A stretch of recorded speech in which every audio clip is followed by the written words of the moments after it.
금태섭 경고 넘어 출당. 사실 정치권에서 지금 가장 논란이 되고 있는 이슈기도 합니다. 총선, 경선 과정에서 이른바 자객공천 논란이 있었던 금태섭 전 더불어민주당 의원과 또 김남국 더불어민주당 의원, 이번엔 금태섭 전 의원에 대한 당 징계와 관련해 논쟁을 벌이고 있습니다. 먼저 오늘 오전 김남국 의원의 발언 들어보시죠.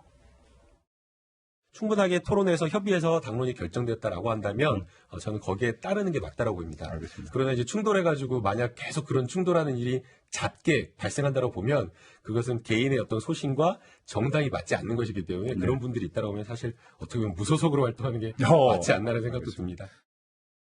사실 특정인을 저희가 비판하겠다는 건 아니고, 김남국 의원이 어제 언론하고 인터뷰를 하면서 상당히 화제가 됐던 게, 사실 과거에 총선 과정에서 금태섭 당시 의원과 좀 갈등이 있었기 때문에, 근데 금태섭 의원의 소신을 배우겠다, 이렇게 인터뷰를 한 지 하루 만에 방금 본 것처럼 이제 무소속으로 활동하는 게 맞다. 또 이렇게 인터뷰에서 지금 상당히 논란이 되기도 하고 화제가 되고 있기도 하거든요. 네, 근데 지금 이 금태섭 전 의원에 대한 징계는 예. 당 내부, 여당 내부에서도 지금 갑론을박하고 있는 상황입니다. 네네.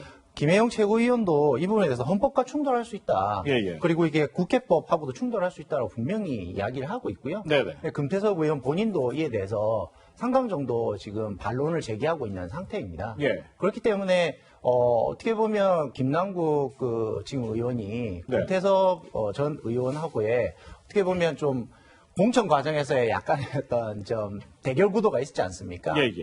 그에 대한 어떤 좀 이미지가 남아있는 상태에서 저렇게 비판적으로 나온다라는 것이 뭔가 좀 앙금이 남아있는 건 아닌가. 예. 그런 부분으로 비춰질 수도 있고요. 예. 사실은 이걸 어떻게 보면 정치적인 판단 하에 정치적 행동을 법률적 처벌, 소위 말해서 징계로 가져간다는 건 상당히 부적절해 보이거든요. 예. 그것도 반대가 아니라 예. 기권이잖아요. 예. 기권은 그렇죠. 의견을 개진하지 않는다라는 뜻인데 네. 그에 대해서 법률적인 징계를 한다는 건 상당히 지금 여당 내부에서도 다른 의원들도 조금 이의제기를 할 수밖에 없는 상황인 것 같습니다. 예. 네, 그러니까 민주당이 추진했던 공수처 법안에 금태섭 당시 민주당 의원이 기권표를 던졌기 때문에 그게 오늘날 최근에 와서 민주당이 징계 경고를 내린 거잖아요.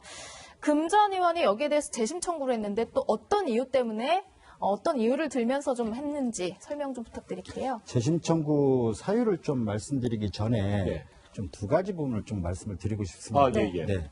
하나는 이제 금태섭 전 의원이 징계 처분서를 예. 수령한 날이 지난달 5월 29일입니다. 예. 그러니까 임기 마지막 날이거든요. 그러네요. 그러니까 징계 사유가 국회의원으로서 본회의에서 당론에 반하는 표결을 했다라는 이유이기 때문에 5월 29일 날 처분을 한 것 같습니다. 그런데 예. 임기가 다 끝나는 날에 사실은 이제 현직에서 이제 전직이 되지 않았습니까? 네. 그날 징계 처분을 했다라는 건 사실 좀 개인 입장에서 보면 굉장히 유감스러울 것 같습니다. 예. 두 번째로는 지금 여러분들이 이제 말을 거들고 계시는데 지금 금태섭 의원은 현역 의원이 아닙니다. 그렇죠. 이제는 의원에서 본인의 자리로 돌아가가지고 있는 상황인데 예. 개인에게 이런 현역 의원들이 얼마나 큰 스피커들을 많이 갖고 있습니까? 네. 이런 말씀을 드리는 것에 대해서 좀 불편하게 느낄 예. 것 같습니다. 예. 네.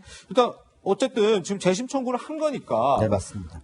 이유가 있으니까 내가 이 경고, 사실 이해찬 대표가 얘기하기를 가장 낮은 수준의 징계다, 큰 징계가 아니다, 이렇게까지 얘기를 했는데도 재심 청구를 한 이유가 있을 거 아니에요? 네, 정치적으로 보면은 본회의 표결로 해가지고 그동안 징계를 한 사유는 예. 민주당뿐만 아니라 어느 당도 존재하지 않습니다. 그랬나요? 네. 한 번도 없었었고요. 예. 그리고 이제 법률적으로 좀 들어가 보면 첫째 이제 민주당 당규에 관련된 문제입니다. 네. 그러니까 민주당 당규에 징계 사유가 있습니다. 예. 그 두 부분이 구분이 되어 있는데 하나는 당원에 대한 징계 그리고 국회의원에 대한 징계 사유가 구분이 되어 있습니다. 예. 근데 현재 지금 금태섭 전 의원에 대한 징계는 국회의원에 대한 징계 사유에 해당되지 않기 때문에 예. 부당하게 적용이 됐다라는 점이 있고 예. 네. 두 번째로는 여러분들 말씀하시지만 헌법과 법률에 위배되는 징계다라는 내용들이 있고요. 예. 그다음에 세 번째로는 민주당 강령에도 위배되는 것이다. 이런 내용들을 담고 있습니다. 예. 보면은 이번 징계가 헌법과 법률에 위배된 조치다라는 게 또 김태섭 의원의 주장이라고 하는데 여기에 대해서 좀 법조인의 해석을 덧붙이자면요. 네, 저는 금태섭 의원의 논리가 상당히 정확하다고 저는 보고 있습니다. 왜냐하면 헌법 46조에 이렇게 나옵니다. 국회의원은 국가이익을 우선하며 양심에 따라 직무를 수행한다. 그러니까 양심에 따라 직무를 수행한다고 나오고요.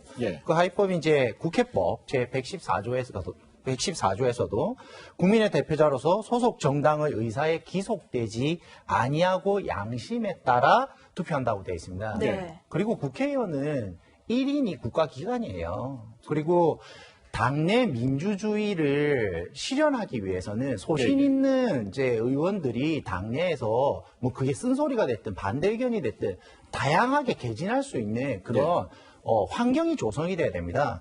그리고 당장 이 징계가 민주당 강령에 보면 획일화된 정치가 아닌 다양성을 반영하는 정치를 하겠다라고 민주당 강령에 이렇게 있어요. 그런데 획일화된 정치를 그러니까 획일화된 정치를 반대했다는 이유로 징계를 한다? 이거는 민주당의 강령에도 위반되는 징계 아니냐라는 것이죠. 그래서 저는 이런 소신 있는 정치인이 금태섭 전 의원에게 지금 그 정치적 판단을 받고 이제 낙선을 했지 않습니까? 그런 상황에서 징계까지 한다라는 것은 좀 과하다라고 보고 있습니다.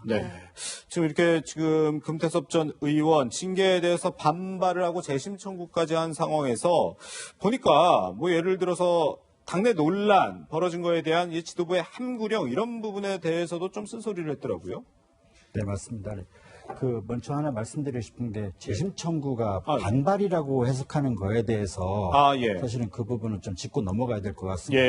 그 재심 절차라는 게 실제로 존재를 하고 있고요. 그 징계를 받았을 때 30일 이내에 다시 그러니까 7일 이내에 재심 청구를 하고 30일 이내에 다시 재심 절차라는 게 있습니다. 민주당 내 절차로 그렇는 거죠? 그 누구에게나 주어진 권리이고 그 재심 청구를 했다는 것 자체가 반발하는 거라고 얘기하는 거는 좀 어불성설인 것 같습니다. 그리고 당내에서 여러 의견들이 나오고 있어서 오늘 아침에도 이해찬 대표가 그 논란이 확산되지 않기를 원한다라고 말씀을 하셨고 이거는 의원들이나 아니면 당원들이 논쟁을 막는 것은 아닌 것 같고요. 제 생각에 재심을 통해 가지고 징계가 좀 합리적으로 결정되지 않을까 그런 예상을 합니다. 금태섭 의원이요, 금태섭 전 의원이 김남국 의원이 본인의 소신을 담고 싶다라고 했던 발언에 대해서 좀 가만히 있지 않았습니다. 어떻게 얘기했냐면요. 소신을 가지는 의원이 되려면 조국 사건, 윤미향 사건에 대해서 의견을 밝혀야 된다 이렇게 이야기를 한 바 있거든요. 여기에 대해서는 좀 어떻게 생각하세요? 네, 제가 금태섭 전 의원을 자꾸 두둔해서가 아니라요.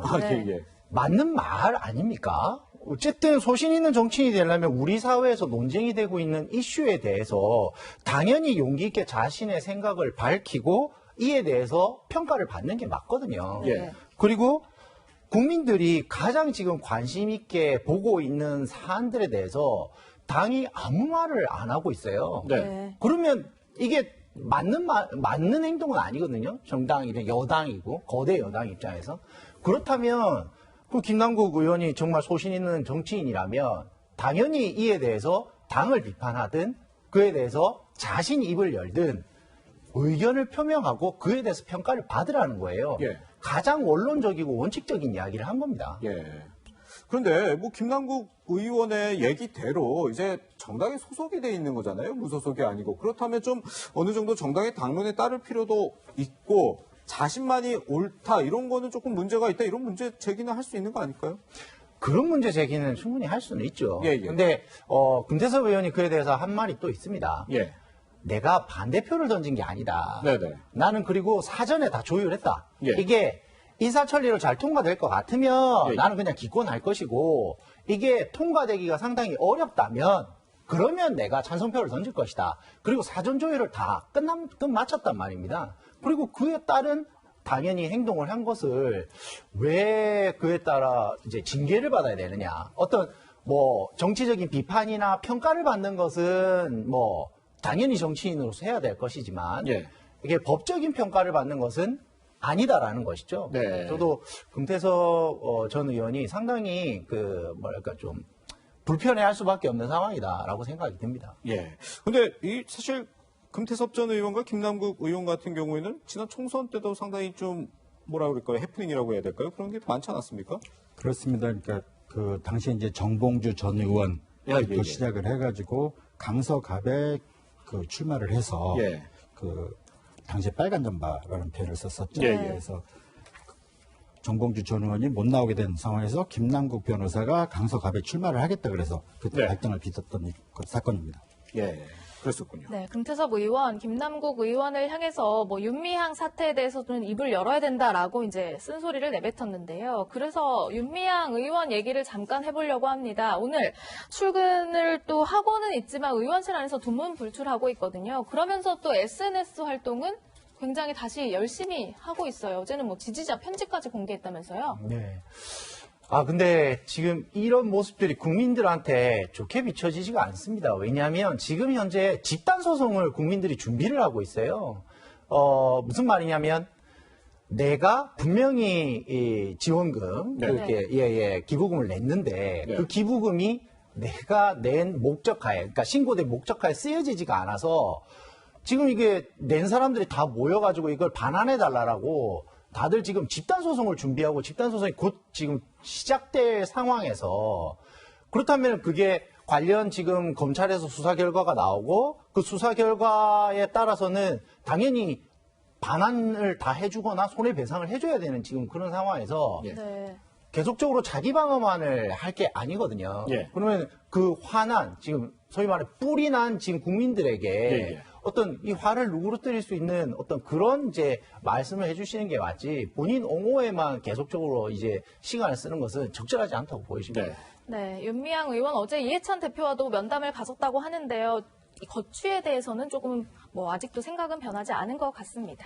네, 두 분과는 여기까지 이야기 나누도록 하겠습니다. 고맙습니다.